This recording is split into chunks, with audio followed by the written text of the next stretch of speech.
Good morning, everyone. Welcome back to Almost Functional 40K. Here today with Grotmas, day 23. Today we have a detachment for the World Eaters called Vessels of Wrath. As those who watch the channel consistently know, I am mostly a Space Wolf player, but right now the only other army I currently own is World Eaters, so they saved my two armies for last for some reason.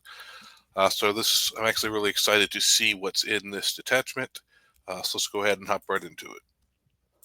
Alright, so the detachment rule is Wrath of Khorne.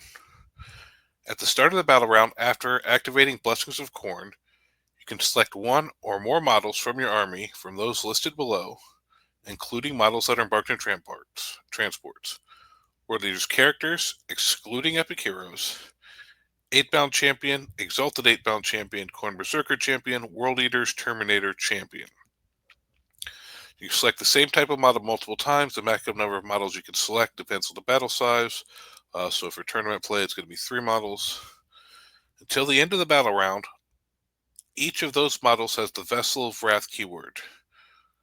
We recommend marking such models with a suitable token, then select one Blessing of Khorne that is not currently active for your army.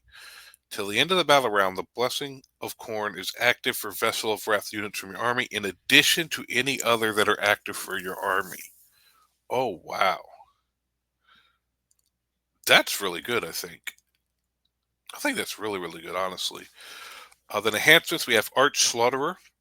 World Leaders model only. Improve the armor penetration characteristic of melee weapons equipped by the bearer by 1.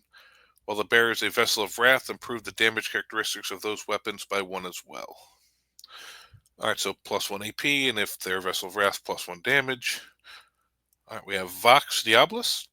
World Leaders model only. Each time the bearer's unit destroys an enemy unit with a melee attack, roll 1d6, adding 1 to the result if the bearer is a Vessel of Wrath. On a 4 you gain a CP. Alright, that's decent. Avenger's Crown, World Eaters model only. If the bearer is destroyed by a melee attack, if it has not fought this phase, roll a d6. On a 2+, do not remove it from play. The destroyed model can fight after the attacking units finish making attacks and then remove from play. Alright, so you can give your characters 2-up final death. Gateway to Glory. World Eaters Demon Prince or World Eaters Mount model only.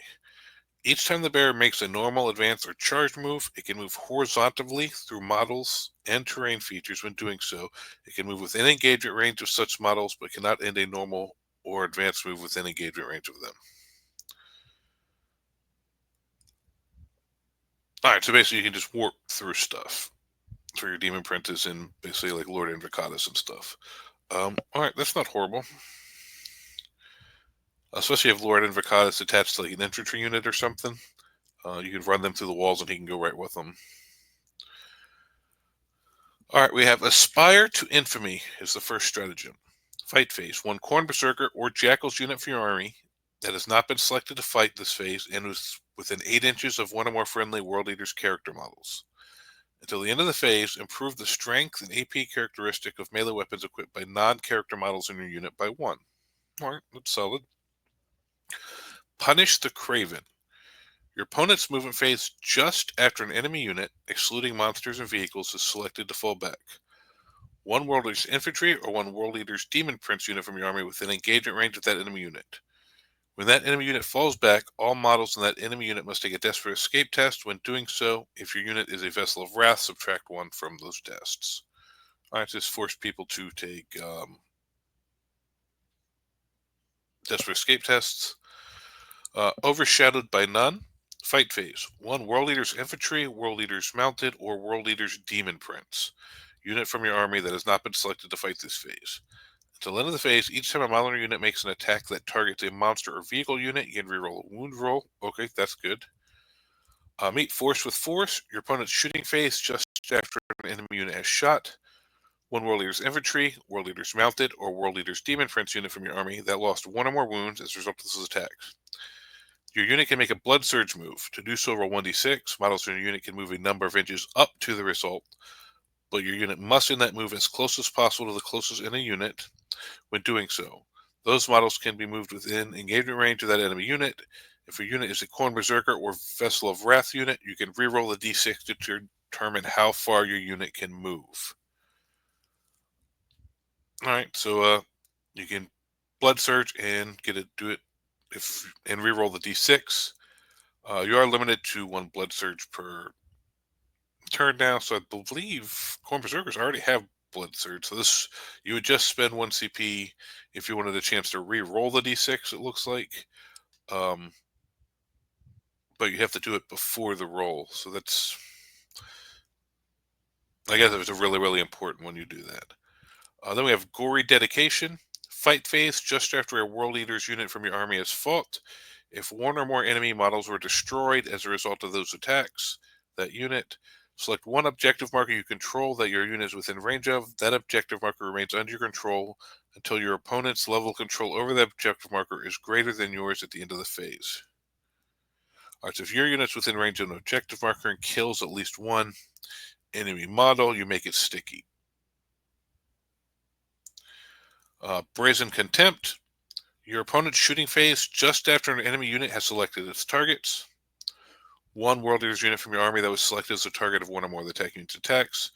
Until the end of the phase, each time an attack targets your unit, if the strength characteristics of the attack is greater than the toughness characteristic of your unit, subtract 1 from the wound roll. If it is Vessel of Wrath unit, subtract 1 from the wound roll instead.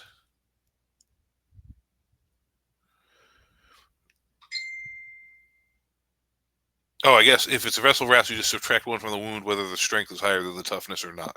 Okay, that confused me for a minute. I thought maybe one of these was supposed to be hit roll. But no, I believe it's just saying it doesn't matter what your toughness is if your unit is Vessel of Wrath. You just always subtract 1 from the wound roll. All right, so that's a good strat. That's a good strat. That's a good strat. That's a great strat. That's an okay strat. And if they improve strength and superior weapon will equipped by non-character. That's an okay stat. So these two they're okay. These 4 I think are really good. Gateways. Oh, this was a nice one. Avengers Crown. Yeah, that's a good one. Vox Diabolus. Gaining CV. Yeah, that's a good one. That one's okay, I think. 25 points, but it only affects his weapons. So depending on who you put that on, but it is 25 points. Army Rule is really good. Honestly, I think this is one of the better detachments I've seen so far. So I really, really like this. Hopefully they give us something good with the Space Wolf detachment, or I might jump over and play a little World Leaders for a little while, because this looks like a really fun detachment to play. But with that being said, thank you guys for watching. Please like, share, subscribe, all that good YouTube stuff, and we will catch you next time.